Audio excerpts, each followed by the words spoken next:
I started Dwell with Dignity in 2009 after having spent 10 years at home with my kids, and I'm an interior designer, and I just know how much interior design affects your ability to get out of bed in the morning.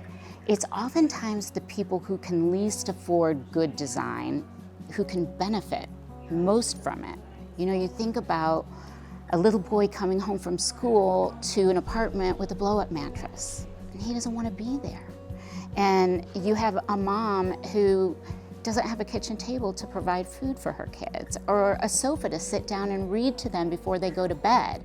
To have a place where they feel dignity and where they feel worthiness and where they can continue to live their lives and thrive in a space that really helps them launch their dreams. We first heard about Dwell with Dignity when we first moved to Dallas almost 10 years ago, and we love the cause that it helps to provide people in need. I wanted to get involved with it because I feel very passionate about helping people start over. Having them have the ability to have that security of home and feel the excitement that it's so personal, I think for us it's just everything. This whole process for getting the designers together for the studio really takes over a year.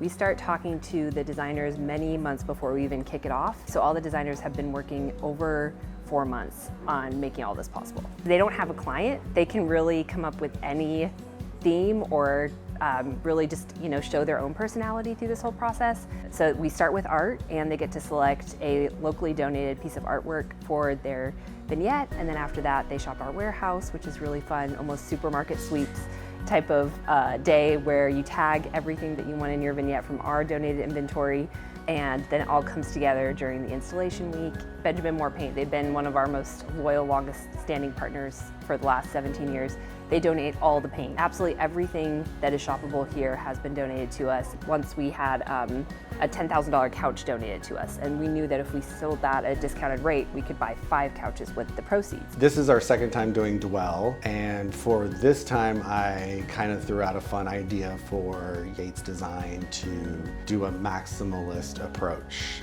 The reason that we kind of went in that direction really was, how can we have as much stuff in our vignette that is shoppable? And what we really wanted to do was look at things that people can really purchase, not have to overthink about it, things that are at various different price points. There was stuff from $20 all the way up to a couple of $1,000s. I think for us that just helps to reach a broader audience and to bring in money for the charity. We kind of didn't really go in with a vision. There was some questionable choices that were made that day. We had 4 people all pulling and grabbing things without necessarily a cohesive narrative at the moment, but we found a through line to end up where we are today. I think one of the most fun parts for me is getting to see what y'all do when it's just y'all are the client, Dwell is the client. Which I feel like I thought was going to be easier, that we were the client. Turns out we're a really complicated client. It's hard to narrow down so many great ideas into just one. We work better adding things to a blank slate rather than subtracting things from it. This painting was our starting off point. And we managed to incorporate the red into a still very Yates color palette. This is kind of what started it all. From here, we started the narrative of it being the single guy who's a world traveler.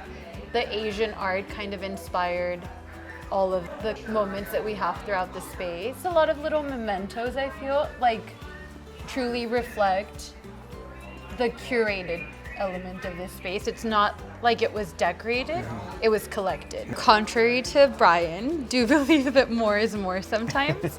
When Mike posed the challenge of what's Yates if Yates was maximalist, I don't think it was as hard for me because I love maximalism. And so to me, the curation of all the different things was very fun. The layering of all the books, the touch of feminine in a very masculine space with some of the art and some of the books, I think is what truly makes it feel like a home. And so you can actually walk into this space and feel like someone lives here. Bryan always says that Yates Desygn isn't masculine or feminine. It's a blending of so many different things. That's a beautiful way to word it. Yep.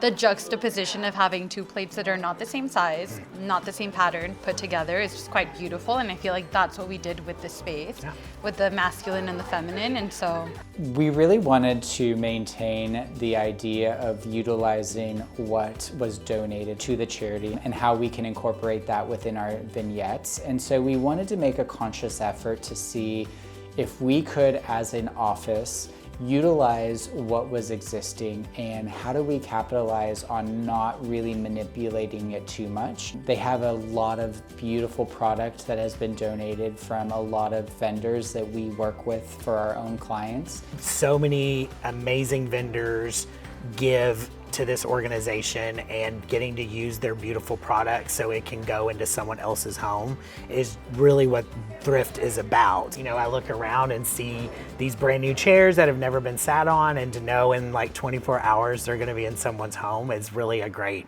experience. I am always just blown away by the generosity, especially of the design community. It's incredible, the hours and talent that's just poured into making these beautiful spaces. I just love seeing them come to life slowly after many, many months of hard work. We're so blessed to work where we work because we work for two people who know that design is bigger than just what we do on a day-to-day basis. That community is a hallmark of who we want to be in the community. Dwell to me is so emblematic of how giving the Dallas design community is. You know, Bryan always equates what he does, what our team does, as to being conductors of the orchestra, and I really think that this shows that as well. We take the paint from Benjamin Moore, we take the gift certificate from Scout, we get the chair donated by Palachek, and then through Yates's lens, it becomes something giving back to the community.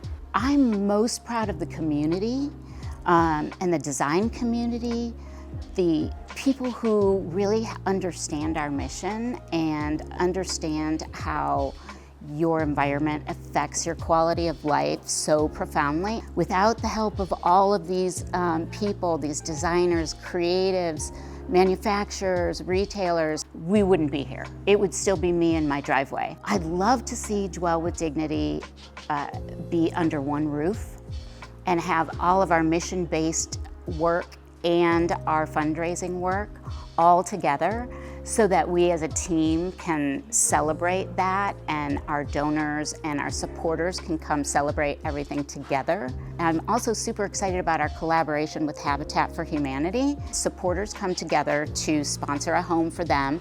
They're now able to sponsor a Dwell with Dignity interior as well. That family gets to, take their key and walk in the door, and they're ready to go. I would encourage all design firms to get involved with an organization very similar to Dwell with Dignity. It gives back to the community. Pulling all of our resources together to support something that is so wonderful is really kind of phenomenal, and how the camaraderie, the connections, and the bonding that you build, the people there truly care about everything that they do. They put their heart and soul into it, and that is exactly the type of people I want to work with. You can either volunteer, you can help us refresh. We're closed on Mondays, and we love it when designers come and help us refresh. You can help us with family home installations, with community project installations. There's really a lot of different ways to tap in. We have a studio where teams can come in and create art for our families, and then you can go and hang them up in the family homes. So I think it's interesting because Dwell with Dignity is one of those places where you can volunteer and you can actually see every step of the way how your volunteering impacts a family.